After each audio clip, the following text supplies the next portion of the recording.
Selamat sore, nama saya Rizky Alisan. Saya dari Prodi Hubungan Internasional. Saya akan menjelaskan tentang konflik sampit. Politik identitas menjadi menarik jika dikaitkan dengan konflik etnik Dayak Madura yang pernah terjadi 20 tahun silam, karena pertikaian tersebut menunjukkan bagaimana politik identitas etnik asli suku setempat memiliki kekuatan yang besar. Jauh sebelum konflik politik etnik yang terjadi, sudah terlebih dahulu terjadi konflik sosial yang menjadi sumber segala konflik antar Dayak dan Madura. Konflik tersebut berujung mempolitisasi masyarakat setempat untuk mendapat dukungan dari orang-orang yang merasa sama, baik secara ras, etnisitas, agama maupun elemen perekat lainnya. Pada 18 Februari 2001, konflik sampit yang merupakan konflik antara suku Dayak asli dan warga migran Madura pecah. Diberitakan pada 19 Februari 2001, pada hari Minggu, 6 orang tewas, 12 rumah hangus dibakar, dan puluhan ternak mati dalam kerusuhan sampit. Ibu kota Kabupaten Kota Waringin Timur, Kalimantan Tengah. Dari 6 orang yang tewas itu, 5 diantaranya adalah pendatang. Hingga hari Minggu pukul 6, suasana di kota Sampit masih tegang. Arus lalu lintas lengang dan penduduk umumnya memilih mengurung diri dalam rumah. Suasana itu kerasa hingga Palangkaraya yang berjarak 220 km dari Sampit. Arus lalu lintas Palangkaraya Sampit tampak lengang, padahal dalam kondisi normal, jalur itu merupakan rute yang padat di Kalimantan Tengah.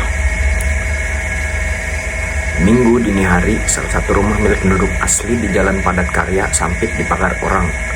Diduga kuat dilakukan kelompok pendatang. Merasa diperlakukan seperti itu, penduduk asli melakukan pembalasan.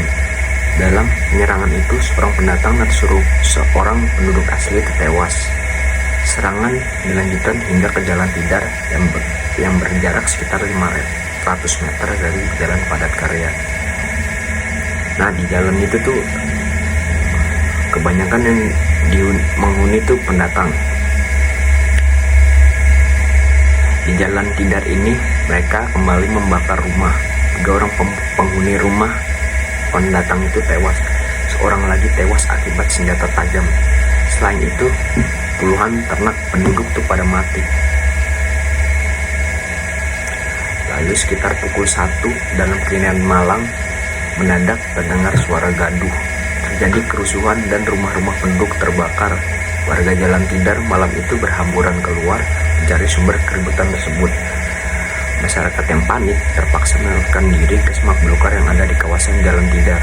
Bahkan hingga pukul 6 pagi setelah lokasi kejadian dijaga ketat aparat keamanan, masih ada warga yang bersembunyi di balik semak.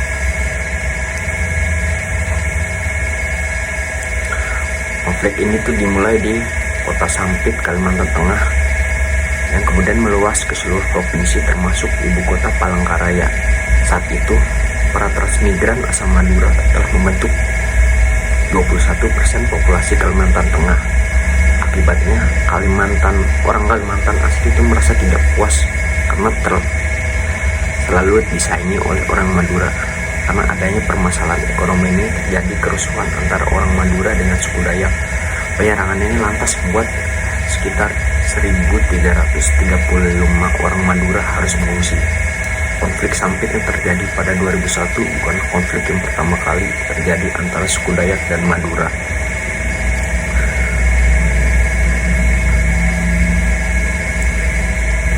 Lalu penyelesaian